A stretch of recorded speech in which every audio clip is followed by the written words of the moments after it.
La semaine d'occupation de terrains et de bâtiments pour le droit au logement a pris fin ce 14 mai.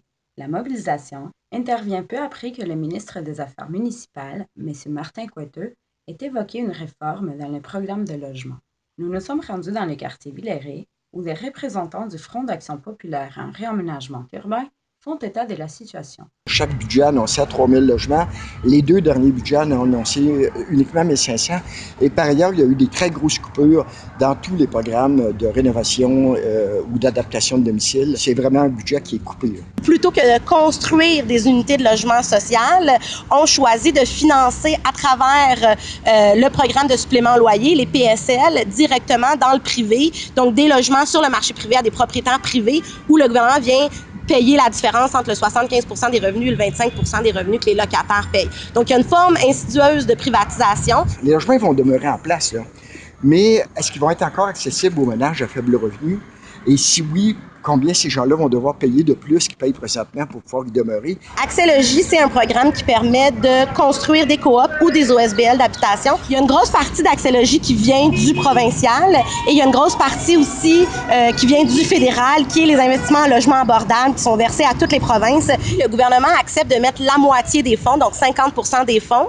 On demande aux projets à la base de récolter 15 % à travers des dons du milieu. Souvent, ça va être les municipalités qui vont mettre de l'avant des subventions.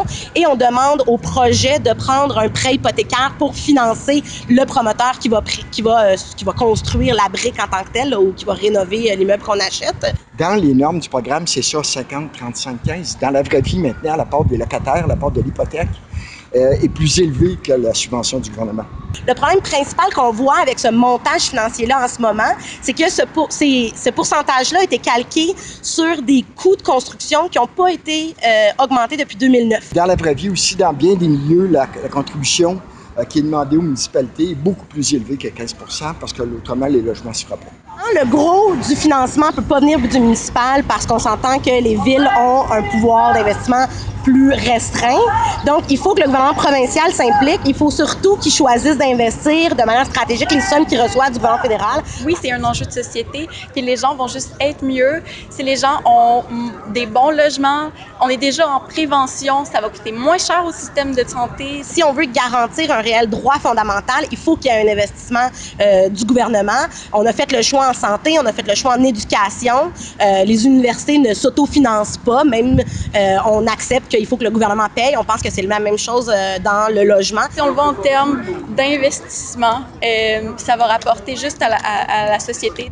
Il n'y a personne qui est à l'abri des problèmes de logement. Le logement social, c'est un patrimoine collectif et c'est une police d'assurance qu'on se donne comme société. Bien que la semaine de mobilisation ait pris fin, les acteurs du milieu attendent des engagements plus clairs de la part du gouvernement en matière de logement. C'était Victoria Saravia pour le projet québécois HEC Montréal.